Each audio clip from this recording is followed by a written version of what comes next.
Welcome back to my channel. ഞാൻ നിങ്ങളുടെ സ്വന്തം അതിഥി. ഞാൻ തന്ന എല്ലാ ചോദ്യങ്ങളും നിങ്ങൾ പഠിച്ചെന്ന് വിശ്വസിക്കുന്നു. എങ്കിൽ നമുക്ക് ഇന്നത്തെ ചോദ്യങ്ങളിലോട്ട് കടക്കാം. മലയാളത്തിലെ ഏറ്റവും വലിയ നോവൽ?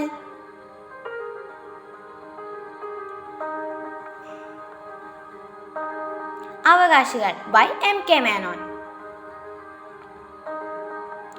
മലയാളത്തിലെ ഏറ്റവും വലിയ രണ്ടാമത്തെ നോവൽ? കയർ ബൈ തകഴി. ലോക മാതൃഭാഷാ ദിനം?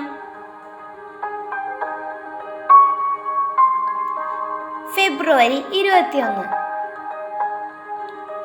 ഹെലൻ കെല്ലറുടെ ആത്മകഥ? My story of life. Akkitham കുട്ടികൾക്കായി രചിച്ച നാടകമേത്? ഈ ഏടത്തി നുണയെ പറയൂ.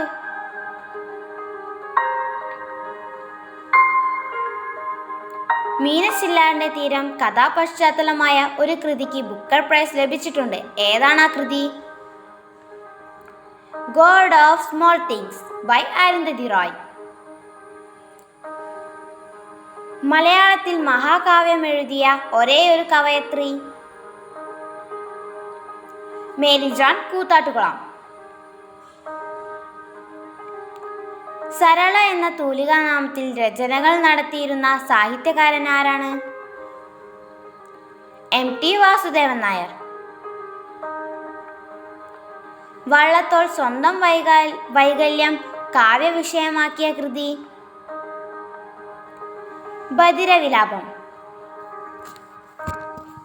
കേരളത്തിന്റെ സാംസ്കാരിക ഗാനം ഏതാണ്? ജയ ജയ കോമള കേരളധരണി. ജയ ജയ കോമള കേരളധരണി എന്ന ഗാനം എഴുതിയതാര്? ബോധേശ്വരൻ. മഹാകാവ്യം എഴുതാതെ മഹാകവി ആയതാര്?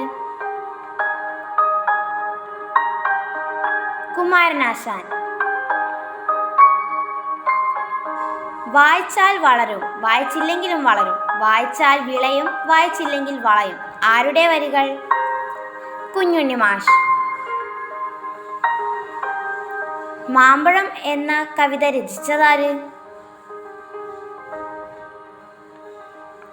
വയലോപ്പിള്ളി. ഒരു കുടയും കുഞ്ഞിപ്പെങ്ങളും എന്ന കൃതിയുടെ രചയിതാവ്?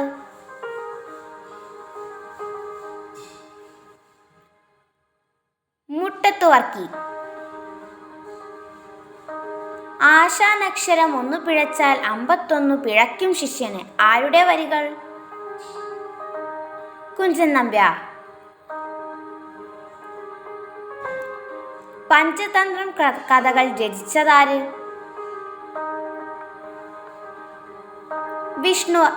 വിഷ്ണു ശർമ്മ. ചെറുശ്ശേരി എഴുതിയ മഹാകാവ്യത്തിന്റെ പേര്? കൃഷ്ണഗാഥ. ജ്ഞാനപീഠ പുരസ്കാരം നേടിയ ആദ്യത്തെ മലയാളി ആര്? ജി ശങ്കരക്കുറുപ്പ്. ആധുനിക മലയാള ഭാഷയുടെ പിതാവ്? എഴുത്തച്ഛൻ. എന്നാണ് P.N. പണിക്കർ ജനിച്ചത്? 1909 ജൂലൈ 1. കൂടുതൽ ചോദ്യങ്ങൾക്കായി എൻ്റെ ചാനൽ സബ്സ്ക്രൈബ് ചെയ്ത് ലൈക്ക് അടിച്ച് എന്നെ സപ്പോർട്ട് ചെയ്യണേ. Thank you for watching.